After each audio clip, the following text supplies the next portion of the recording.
How does a sun-freckled boy who once fished Ohio's lazy creeks for catfish end up strapped to a gurney, waiting for a poison that will still his pulse forever?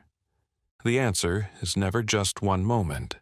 It's 1,000 tiny fractures, cruel laughter at the dinner table, fists traded for affection, nights slept beneath a roof that felt more like a trap than a shelter. Glen Edward Rogers carried those fractures like splinters in the bloodstream, and on May 15, 2025, they converged in a bright-lit execution chamber at Florida State Prison. But before the needle slid home, before he spoke his last words through a trembling grin, there was a story of drift, violence, and desperation that stretched across America like a scar. Born July 15, 1962 in Hamilton, Ohio, Glen was the fourth of 7 children in a family constantly on the brink of eviction, of unemployment, of turning on itself. His father, Claude, labored at a paper mill by day and drank by night until each shift blurred into the next. His mother, Edna, fiery-haired and iron-willed, ruled the crowded house with equal parts rough love and raw fear. Glen tried to vanish into the middle, craving notice yet terrified of it. At 10, he discovered he had a gambler's instinct. Risk made his heartbeat steady. At 12, he could hotwire a Chevy faster than his older brothers could pop the hood. Teachers wrote in red ink that he was clever but feral, a phrase his mother repeated with uneasy pride. By 16, he had traded classrooms for county lockups, arrested for burglary after officers traced a trail of muddy boot prints from a ransacked farmhouse to the Rogers' back porch. Sentenced to juvenile detention, Glen spent 18 months studying other people's fears, learning how to mimic remorse, how to stare just long enough to make guards avert their eyes. When he walked out, taller and harder, the world felt ripe for taking. He roamed from state to state, picking up odd jobs, roofing in Kentucky, bartending in Tennessee, demolition work in California, never long enough to plant roots, always long enough to leave trouble sprouting in his wake. He charmed landlords with a smile as bright as a quarter flicked in sunlight, then vanished with their stereo equipment tucked under his arm.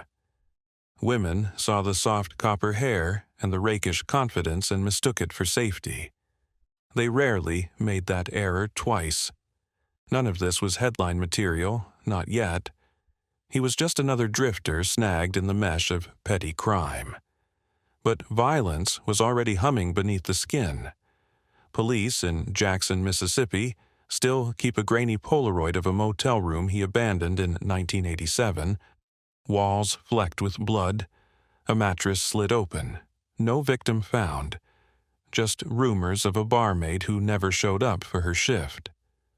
Glen denied everything, as he always would, but the pattern was tightening. When jobs soured or romance curdled, he burned bridges literally, torching a convenience store in Shreveport after an argument over pay, setting fire to a trailer in Georgia when an ex locked him out. Flames drew him the way lights draw moths. Bright, chaotic, cleansing. By the early 1990s, he had zigzagged to California, living in a Dodge Dart that smelled of sweat and motor oil. It was there, on November 5, 1993, that the first officially confirmed murder unfolded. Mark Peters, a 71-year-old retiree who'd befriended Glen at a riverside bar, disappeared after inviting the younger man to crash at his place. 2 weeks later, authorities found Peters's skeletal remains stuffed in a crawlspace. Glen was already miles away, flicking through radio stations on I-10, convinced he could outrun consequence. He was wrong, but it would take 2 more years, 3 more bodies, and an interstate manhunt to prove it. The death trip that finally etched Glen Rogers' name in tabloids began on a scorched September afternoon in 1995, when he rolled into Van Nuys in a rust-browned pickup hauling more lies than luggage. He met 34-year-old Sandra Gallagher at a dive bar called McRed's, wooed her with Marlboro Sweet compliments, and promised a ride home. By dawn, the bartender's laughter had turned to sirens. Sandra's charred Buick lay upside down on a canyon access road, her throat cut so savagely that firefighters first mistook the wound for a seatbelt rupture. Investigators noted two things. Her purse was gone, and so was the drifter with sun-bleached hair who'd tried to sell rounds with her credit card hours earlier. Glen Rogers slipped east in the dark like an eclipse nobody noticed until daylight returned. Florida was supposed to be a fresh start, a place where his sins might evaporate in damp heat. Instead, he found Linda Price. She was 37, a mother, calmer than the storm swirling behind his grin. Within weeks, Glen moved into her Tampa duplex, painting himself as the wanderer ready to settle down. On Halloween night, after neighborhood kids finished rattling candy buckets, neighbors heard two sharp cracks that sounded like late fireworks. The next morning, Linda lay crumpled on her bedroom floor, stabbed in the chest and strangled with a lamp cord. Jewelry boxes gaped empty. Glen's side of the closet hung barren. When patrol cars screeched up, he was already weaving north on I-75. He almost made it out. 2 weeks later in Mississippi, 34-year-old mother of two, Tina Marie Cribbs, accepted a lift from a man who called himself Randy. Motel surveillance captured her entering room 28 with Glen. Minutes before midnight, he walked out alone, casually palming the room key like a souvenir. Tina's body, stabbed twice in the chest and posed on the bathroom floor, wasn't discovered until her children rang the motel in panic. This time, police traced a fingerprint on a beer bottle left beside the bed. The print belonged to Glen Edward Rogers, wanted for murder in 2 states and questioned in half a dozen more. The manhunt unspooled across news broadcasts, the Casanova killer. The Chiron screamed, spotlighting his lopsided smile and the uncanny gentleness of his voice. Hotline tips flooded in.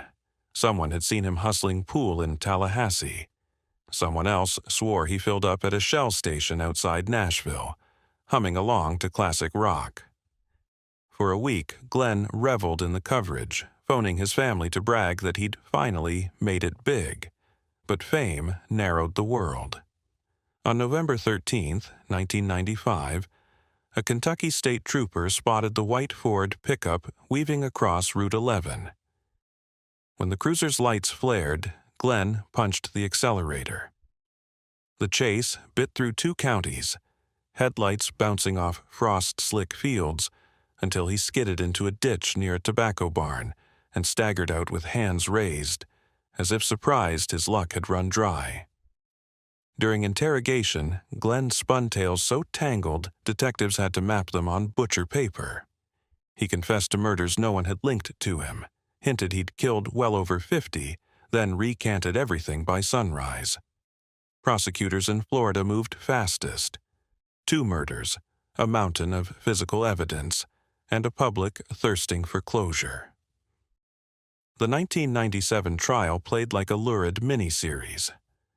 Jurors watched Glen flirt with a court reporter mid-testimony, grin while photos of slashed throats flickered on a screen, and whisper to his attorney that electric chairs looked cooler than needles. The conviction arrived in 2 hours. The death sentence took 10 more minutes. Appeals dragged for decades. Lawyers argued he suffered from frontal lobe damage, that childhood trauma warped his grasp of right and wrong. Glen wrote stream-of-consciousness letters to true crime fans, cartooning himself as a demon who still deserved redemption. Each petition wilted under the evidence. Fingerprints, stolen rings pawned in his name. Witness after witness describing that easy Midwestern charm turning molten in his eyes. The steel door clanged shut behind Glen Rogers for the last time in 1997, but the story refused to stay locked away with him.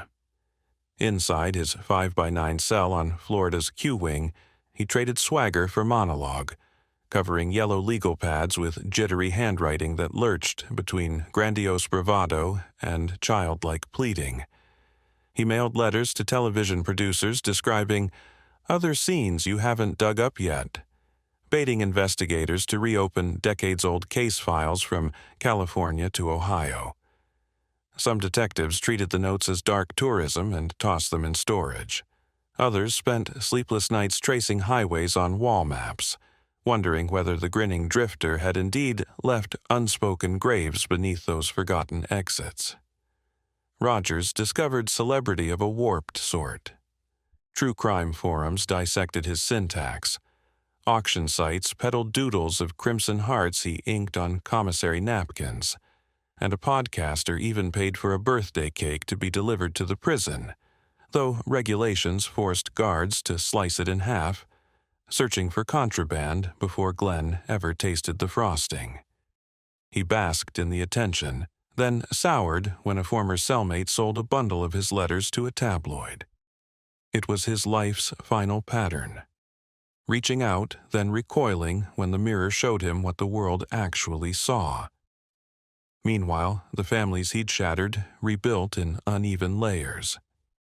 Tina Marie Cribb's children graduated high school, choosing not to attend the hearings that cataloged their mother's last terror. Linda Price's sister planted bougainvillea along the Gulf Pier, where Linda once loved to watch storms roll in. Every bloom became a private verdict. Still here, still fighting. Mark Peters's nephew joined the Riverside County Sheriff's Office, patrolling the very streets his uncle had once walked in retirement calm.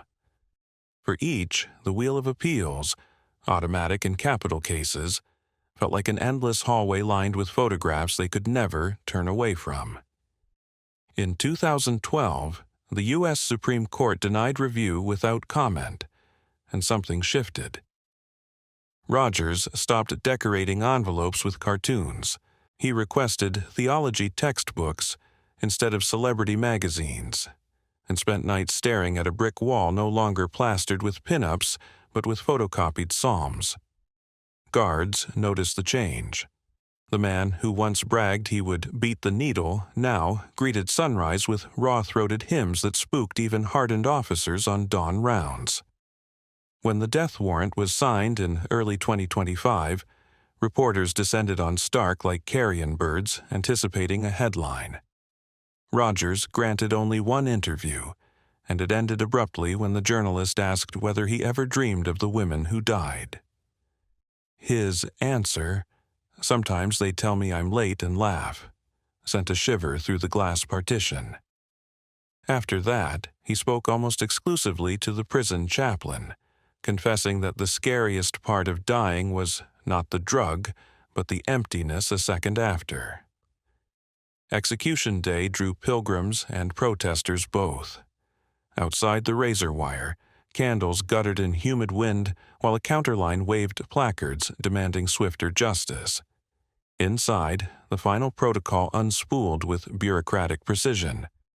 Identity confirmed, wrists sterilized, IVs threaded. Witnesses remember a hush so heavy they could hear the fluorescent bulbs hum. Rogers lifted his head only once, scanning the gallery as though mentally rearranging every face into the jigsaw of his past. A faint smile twitched. Was it apology, arrogance, or simple relief? No one present could agree. The chemicals coursed, the monitors flatlined. But even as the body cooled, investigators hundreds of miles away reopened filing cabinets, drawn to the unfinished arithmetic of his boasts. Glen Rogers' breath ended at 6:17 p.m. that May evening, yet the echo of his violence still travels, through court transcripts, through scarred families, through half-solved cases flung across America's map. Some stories, once set in motion, refuse to accept a final period.